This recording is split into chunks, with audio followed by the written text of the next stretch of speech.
Hello and welcome to Become the Teapot. I'm Iain. And so am I. And this is a podcast all about comic books and their film adaptations.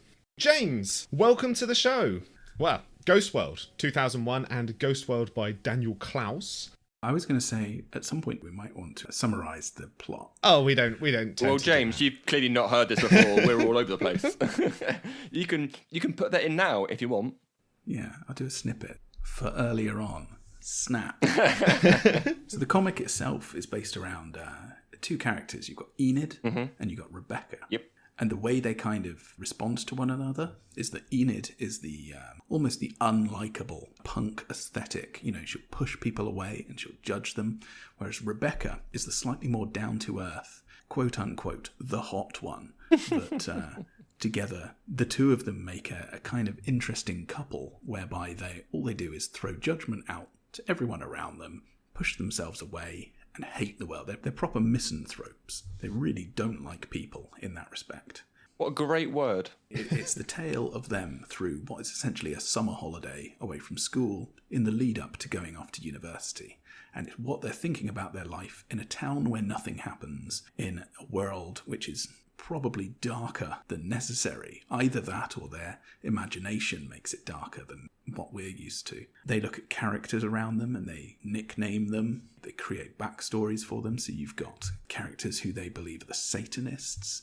You've got characters who are trying to make snuff films, people like that. And it's a story about how these two characters perceive the world around them, leading to their inevitable journey off to start their lives proper. Yeah, no, that pretty succinctly sums things up, because there's not really an overarching plot of the comic book until the final issue where it really starts to wrap things up, but there's common themes and tropes across all of it. So yes, I think that's about as accurate a summation as you can get. The film itself, however, deviates from the comic book, doesn't it? Yeah, that's right. It's made for cinema audience, isn't it? Exactly. I mean, outside of the few vignettes or lines of dialogue, outside of the fact that you have those same two cynical teens mocking everyone and everything around them, the narrative is entirely different. But for me, it still remains thematically consistent. I think that's the input of Daniel Clowes in the writing. So it manages to be a faithful adaptation, tonally perhaps, if not narratively. The major difference in the plotline of the film from the comic book is that there is an additional character of Seymour, who is a sort of amalgamation of several characters from the comic, who acts as an interested party in Enid, or in a character that Enid is interested in, and sort of focuses the plot around that as a cause of the rift in the friendship that we see in the comics as well. So there's that extra level which, just like you say, for a Hollywood, or maybe not Hollywood audience, but for a cinema audience, it contextualizes things within one overarching plot, which the comic doesn't really have. When I was reading and watching this, I did come away thinking, this has got a very James feel to it. It's a very James film and a very James comic. It's so indie. And I thought, yeah, that's James. It's not quite as indie as films like Napoleon, Dynamite, but it very much is of that era of outsider characters. Yeah.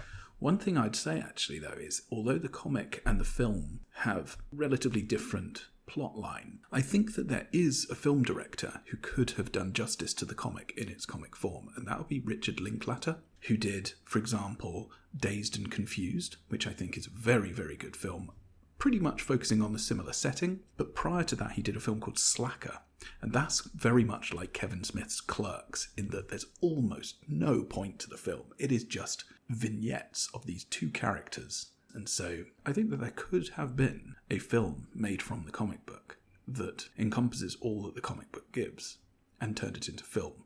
But it would have been a flop. It would have been an indie gem and no one would have watched it. But 20 years later, the DVD would be going for £50 or something. In fairness, that is this film. This was not, I don't believe, a commercial success, but has become somewhat of a cult success. Yeah.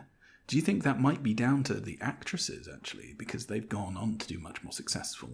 Well, certainly Scarlett Johansson. Scarlett Johansson definitely has. I think at the time it was... Who?